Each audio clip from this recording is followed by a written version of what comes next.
nhà tây cho là mà uốn chung yên nó sẽ nó nói rằng tí cậu dị lúc cậu ấy lên tu nữaตัว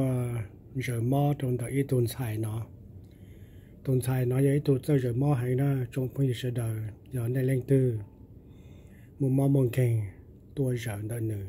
nữ cỡ tự lò giờ mò nữ tàu đại lại sang giờ mò đóตัวgiờ mò giờ lên tư sau một xe đêm một mò mong kènตัวgiờ mò đó nữ là tàu đó nữ nhỏ tàu lu đi dò mong chiêm mong về lệnh đó nó nọ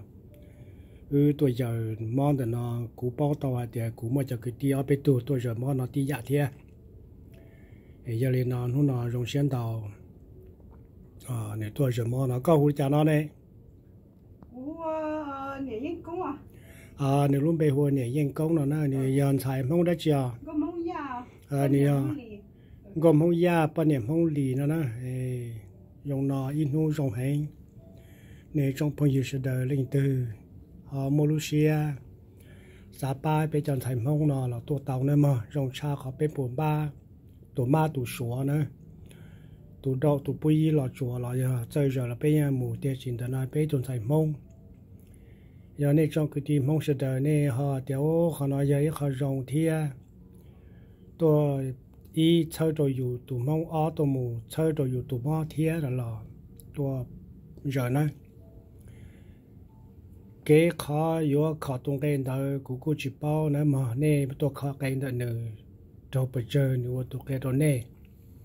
thì nó nói trong sáng tạo với tôi rồi mót trong đó nó nếu xử lý ở bên số mông giờ nhân tới cái tụi mót lo thế mẹ nữa giờ thì cái tụi mót mẹ này giờ chơi cái tụi mót lo là nữa giờ còn đầu nữa giờ đi nữa giờ tàu nữa để dùng như nó trong sáng tạo và sẽ đời ở châu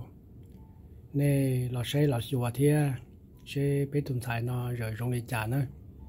thì cũng chỉ bảo thì trong trả nhiều xử lý ở bên số một giờ là tạo nhân được cái tụi nó là thế mấy xứ thì trong sáng đầu trong này nó